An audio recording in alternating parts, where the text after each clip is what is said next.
assistance from him. But what if he didn't even remember her father? The door behind her opened almost without a sound, and the receptionist who had interviewed her earlier stood smiling down upon her. "I'm so sorry you've been kept waiting," she said, "but Dr. Guelder has only just returned. Will you come this way?" Stacey rose hastily onto her feet and her high-heeled shoes and followed the slim form of the rather elegant young woman who ordered Dr. Guelder's professional life for him and ensured the clockwork precision of his day-to-day routine. In a matter of moments, she was standing in front of Dr. Guelder himself, seated signing letters at a large walnut desk. He looked up as she entered in the wake of his secretary and regarded her with a certain slightly noticeable curiosity, and then he stood up and offered her his hand. "How do you do, Miss Brent?" he said. "Sit down, won't you?" He indicated a large armchair, and she sank into it and felt the harmonious peace of the room sink into her soul. It was not a large room, but it was as quiet as a pool, and there was a cheerful arrangement of flowers in the window, and serene watercolours hanging upon the walls. The carpet was a restful green, like a carpet of moss, and the curtains flowing before the window were cool and green also.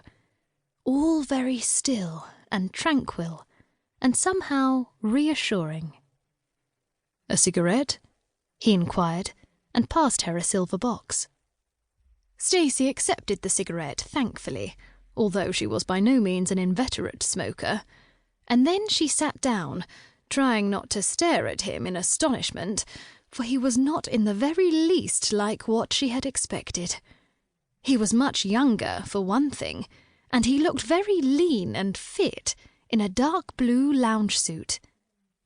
She supposed that most women would have considered him rather more than good-looking, for he had dark hair which was very smooth and well-brushed, but looked as if it wanted to break into a wave over his left eyebrow, and would have done so but for strong disciplinary measures taken daily with hair lotion.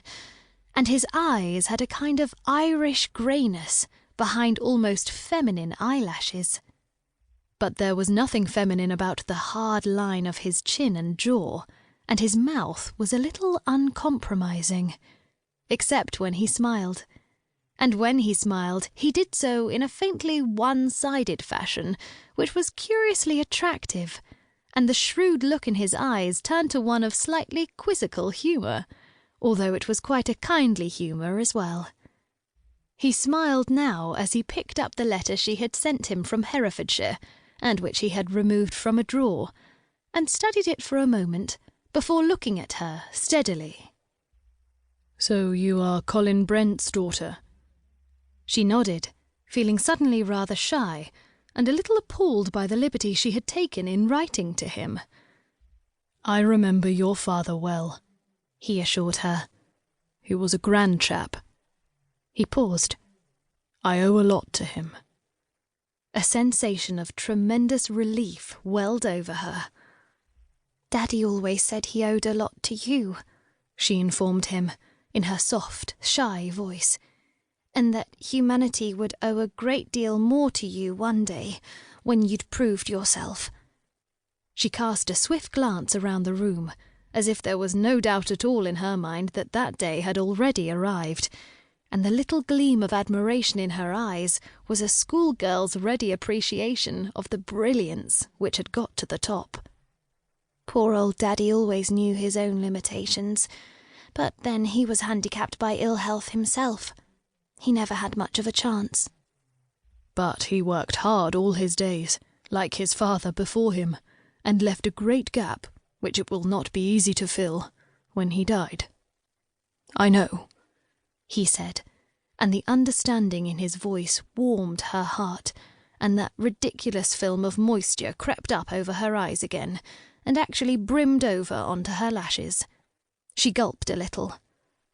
It's so very recent," she said apologetically. "Only 3 weeks." "And now you're quite alone in the world?" "Yes." "Not even an aunt or uncle to keep an eye on you?"